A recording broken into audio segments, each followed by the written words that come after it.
उस दिन का कुछ बातें समझ गए थे। देखो भर्जन में क्या होता है, किस अयस्क को, सांद्रित अयस्क को, सांद्रित अयस्क को किससे, गलनांक से, गलनांक से कम ताप पर, कम ताप पर गर्म करने की क्रिया क्या कहलाएगी भैया, हमारा भर्जन।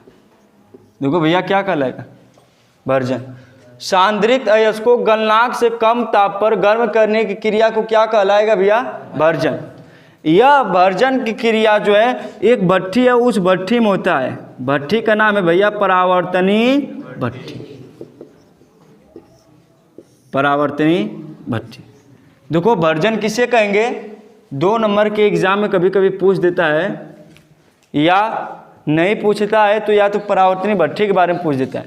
देखो परावर्तनी भट्ठी में क्या होता है, परावर्तनी भट्ठी में किसकी क्रिया होगी, छोटू इधर देखो, परावर्तनी भट्ठी में किसकी क्रिया होगी, भर्जन की। यानी सांद्रित अयस्क को गलनांक से कम ताप पर गर्म करने क्रिया क्या कहलाएगा, वायु की मात्रा कैसी होनी चाहिए, वायु की मात्रा हमारी क्या होना चाहिए, अल्प मात्रा। यानी वायु के अल्प मात्रा में गलनांक से कम ताप पर गर्म करने की क्रिया क्या कहलाएगी, भर्जन। भर्जन किस भट्ठी में होगा भैया, परावर्तनी भट्ठी। देखो होता क्या है, देखो परावर्तनी भट्ठी का कुछ संरचना इस प्रकार से होता है।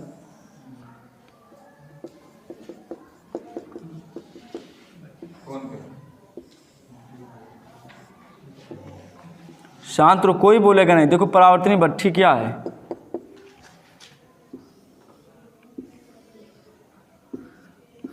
जिसका जैसा कर्म उसका वैसा धर्म।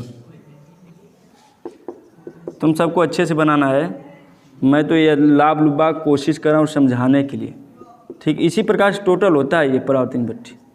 यहाँ से इसको इस प्रकार से, यहाँ से इसको इस प्रकार से ऐड कर दिया जाता है, यहाँ पे खंभा खड़ा कर दिया जाता है। ये सभी जितने भी दीवारें होती हैं यह चीनी मिट्टी की दीवार होती हैं। किसकी, चीनी मिट्टी अग्नि को खूब सह सकती हैं। यहाँ पर जो चीज़ होता है यह अग्नि भवन होता है। क्या होता है, अग्नि भवन। यहाँ ढेर सारे आग लगी रहती है, आग लगाने की क्षमता होती है। और यहाँ पर सांद्रित अयस्क को रखा जाता है। किसको, सांद्रित अयस्क को। सांद्रित अयस्क को रखते हैं तो यहाँ से कुछ गैसें निकलती है, कुछ इस प्रकार से होते हुए बाहर निकल जाती है, जिसको कहते हैं वेस्ट गैस से, बेकार गैस से। कुछ यह परावर्तनी भट्ठी की संरचना है। जो इनके दीवारें होती है वह दीवारें किसकी बनी होती है, चीनी मिट्टी की। उसमें क्या डाला जाता है, भर्जित अयस्क। और कहाँ से हम आग लगाते हैं, अग्नि भवन से।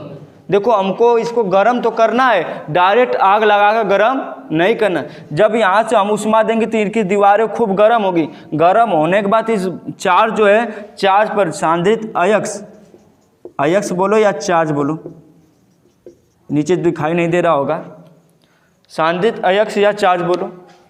तो यानी देखो परावर्तनी भट्ठी में क्या हो रहा है, परावर्तनी भट्ठी में किसको लेना, हमको सांद्रित अयस्क को लेना है और उस अग्नि भवन में आग लगाकर गर्म करना। क्या करना है, गर्म। जब इसको गर्म करते हैं इसमें निम्न अभिक्रिया होती है, निम्न अभिक्रिया। इसमें सल्फर जो है ऑक्सीजन से अभिक्रिया करके SO2 गैस निकालता है। क्या निकालता है, SO2 गैस। अब इसके बाद जो कॉपर पायराइड होता है CuFeS2, यह भी ऑक्सीजन से अभिक्रिया करके Cu2S copper sulphide plus 2FeS ferrous sulphide plus SO2 sulphur dioxide gas निकलता है। देखो कौन कौन सी क्रिया हो रही है उसमें उसको बता रहा हूँ। फिर इसके बाद जो Cu2S है यह ऑक्सीजन से फिर अभिक्रिया कर लेता है। ऑक्सीजन से अभिक्रिया करके CuO बनाएगा, copper oxide plus SO2 gas निकालेगा। फिर बचा फेरस, फेरस सल्फाइड, यह भी ऑक्सीजन से अभिक्रिया करके बनाएगा FeO प्लस 2SO2 गैस निकलेगी। परावर्तनी भट्ठी में यह क्रिया होती है। अगर परावर्तनी भट्ठी की बात करेगा तो तुमको परावर्तनी भट्ठी का चित्र बनाना होगा, उसमें थोड़ा बहुत बातें लिखना होगा। बातें लिखने के बाद तुमको यह लिखना, बातें क्या लिखना है, सबसे पहले हेडिंग क्या डालोगे, भर्जन। सांद्रित अयस्क को वायु के अल्प मात्रा में गलनांक से कम ताप पर गर्म करने की क्रिया क्या कहलाएगा। यह क्रिया किसमें होगी, ये परावर्तनी भट्ठी में क्या होता है, निम्न अभिक्रिया होती है। तुम्हारे सामने जब सल्फर की ऑक्सीजन से अभिक्रिया कराओगे तो सल्फर डाइऑक्साइड गैस निकलेगा।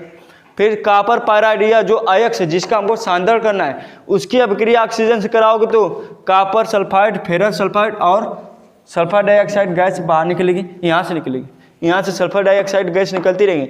जब जब इसमें क्रिया होता रहेगा, गर्माओगे इसमें क्रिया होती रहेगी और क्रिया होने के बाद इसमें से कौन कौन सी गैस निकलती रहेगी, या SO2 की गैस बार बार निकलती है। समझ रहे हो। तो इसमें निम्न अभिक्रिया होती है। कौन सी अभिक्रिया हुई तुम्हारे सामने में दिखाया, समझ रहे हो। तो सबसे पहले हेडिंग कल तो लिखा दिए थे भर्जन। अब उसी के नीचे हेडिंग डालो परावर्तनी भट्ठी। परावर्तनी भट्ठी हेडिंग डाल के लिखो, लिख लो परावर्तनी भट्ठी में हेडिंग डालो परावर्तनी भट्ठी। इधर देखो, प्रगलन। प्रगलन बताया था कि अब जो भर्जित अयस्क होगा, भैया कहाँ है तुम सब हल्ला करते हो जी। जो भर्जित अयस्क होगा उसको किसके उपस्थिति में, वायु के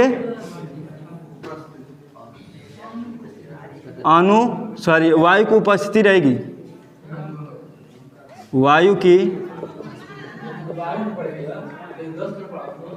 उपस्थिति में गलनांक से अधिक ताप पर बात, ताप गर्म करने की प्रक्रिया क्या कहलाएगी भैया, प्रगलन। प्रगलन वात्या भट्ठी में होता है। किस भट्ठी में होता है, देखो भर्जित अयस्क क्या होगा, वायु के उपस्थिति में गलनांक से अधिक ताप पर गर्म करने की क्रिया क्या कहलाएगा, प्रगलन। किस भट्ठी में होगा, वात्या भट्ठी। कुछ इस प्रकार से होती है, देखो इधर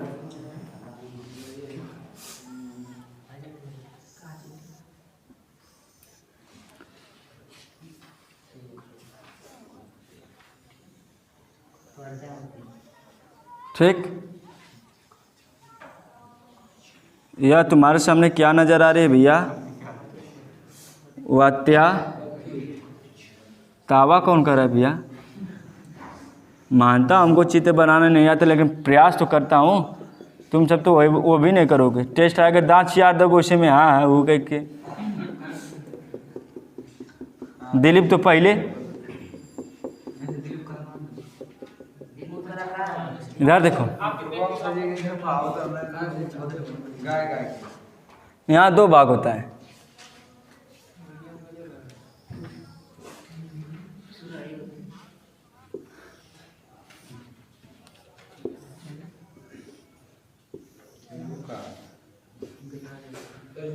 इसको बोला जाता है कोण, इसको बोला जाता है भार।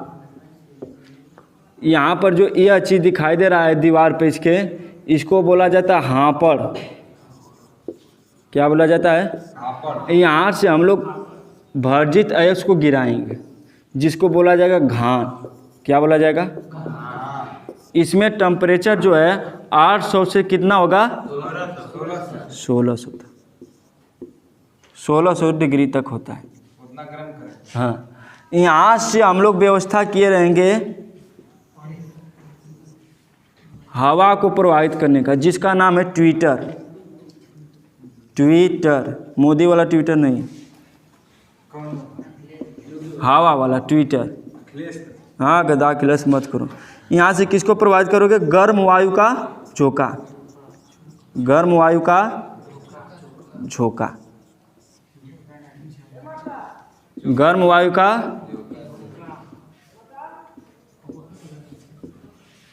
झोंका। इधर देखो, प्रगलन। प्रगलन किस भट्ठी में होगा, वात्या भट्ठी की लंबाई जो है लगभग 6 से 8 मीटर होती है। कितना मीटर? इसका व्यास जो है लगभग 25 से 50 मीटर होता है। व्यास, लंबाई कितना मीटर होगा वात्या भट्ठी की? व्यास कितना होगा? बात समझा? इसमें टेम्परेचर, तापमान कितना होगा भैया? 800 से 16, 800 से कितना होगा भैया? 1600 वात्या भट्ठी की यह लंबाई होगी। देखो लंबाई क्या होगी? जब वर्जित अयस्क को वायु की उपस्थिति में गलनांक से अधिक ताप पर गर्म करने की क्रिया क्या कहलाएगी? प्रगलन। किस भट्ठी में होगा भैया? वात्या भट्ठी में। क्या क्या? देखो वात्या भट्ठी की लंबाई कितना होना चाहिए? व्यास कितना होता है? तापमान कितना होता है? सबसे पहले हम ऊपर से हम किसको गिराते हैं? घान को। तो ये हापड़ के माध्यम से होते हुए दहन, इस भाग को बोला जाएगा दहन खंड। क्या बोला जाएगा? दहन खंड में गिरता है। जब दहन खंड में गिरता है तो यह अयस्क जो है, कुछ अयस्क गल जाते हैं। जो अयस्क गलने के बाद कुछ अलग होंगे, कुछ रफ बचेंगे। तो जो गल जाएंगे तो वह सबसे नीचे जाकर धातु मल के रूप में इकट्ठा हो जाएंगे, और जो कुछ बचे रहेगा वह मैट के रूप में बचा रहेगा। ये जो मैट होता है और ये जो धातुमल, यह धातुमल हमारी क्या होगी? अशुद्धियाँ होगी। क्या होगी? अशुद्धियाँ। और मैट हमारा शुद्ध पदार्थ होगा। अशुद्धियाँ किस रूप में पाई जाएगी? SiFeO2 के रूप में। सिलिकॉन फेरस ऑक्साइड के रूप में अशुद्धियाँ हमारी क्या होगी? धातुमल के रूप में पाई जाती है। सबसे पहले प्रगलन किस भट्ठी में होगा?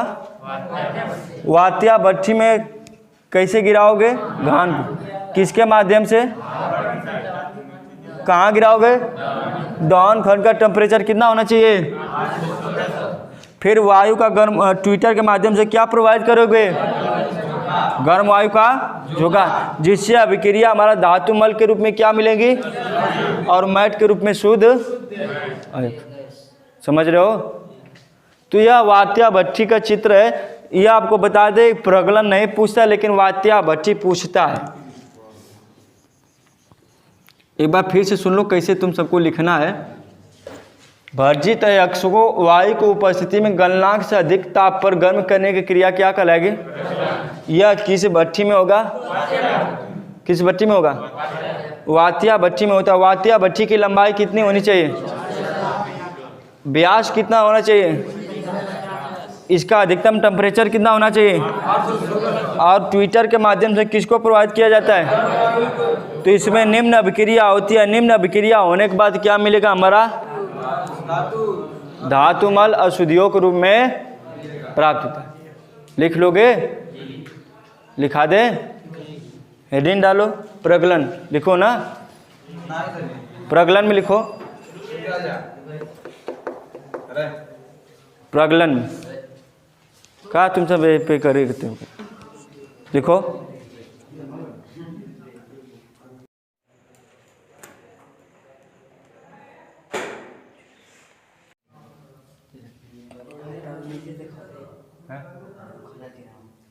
उसको सेटिंग कर।